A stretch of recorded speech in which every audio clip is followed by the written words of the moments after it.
Russia is continuing its assault on multiple fronts across Ukraine, with one of the latest attacks a missile strike on an army barracks in the southern city of Mykolaiv.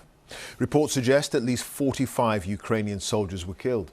Meanwhile, overnight, there was another attack on an aircraft repair plant in relatively unscathed western Ukraine near the city of Lviv. There were no casualties. Lviv has been receiving hundreds of refugees from Mariupol in the south, with many saying Russia is trying to wipe the city off the face of the earth. After weeks under siege and battered by shelling, it's soon expected to fall. But amid the darkness, the authorities there say 130 people have been rescued from the bomb shelter under the city's theatre that was attacked 2 days ago. Our special correspondent Fergal Keane has the very latest. The sense of security here is ebbing. After dawn brought this: a missile strike aimed at an aircraft repair plant. Nobody was hurt, but this close to the city, it's shaken nerves. Guards were jittery, journalists shoved. "Get your cameras away, or I'll break them," a militiaman said. People here aren't used to this. The city's mayor reflected the grim mood. There are no safe and dangerous cities. Today we are all under attack. This shelling was done from the Black Sea. No one can predict where the next missiles will fly. So when you hear the sirens, you have to go to the bomb shelter. You have to take care of your health. And thousands were still arriving here today to escape the war. This the tunnel leading to their trains west. It's been 3 weeks exactly since I first stood in this tunnel and watched people queuing to escape the war. Still they come.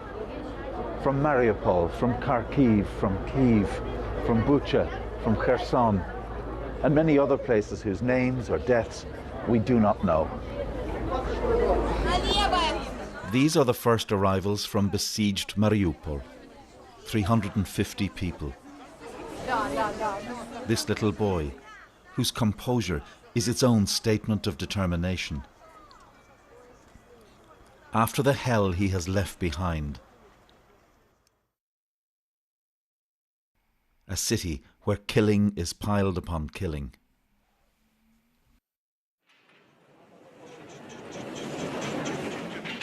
Maria Grinchenkova was another arrival from Mariupol, 86 years old, bruised from a fall in a bomb shelter. Her granddaughter described scenes of horror in the city.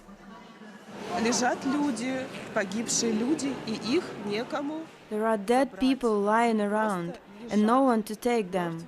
They just lie there. It shouldn't be like this. Someone must intervene. The city is being wiped from the face of the earth.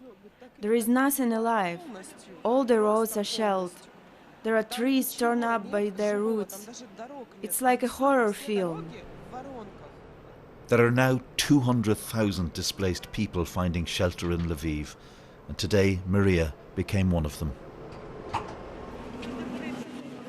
The war comes to Lviv from everywhere.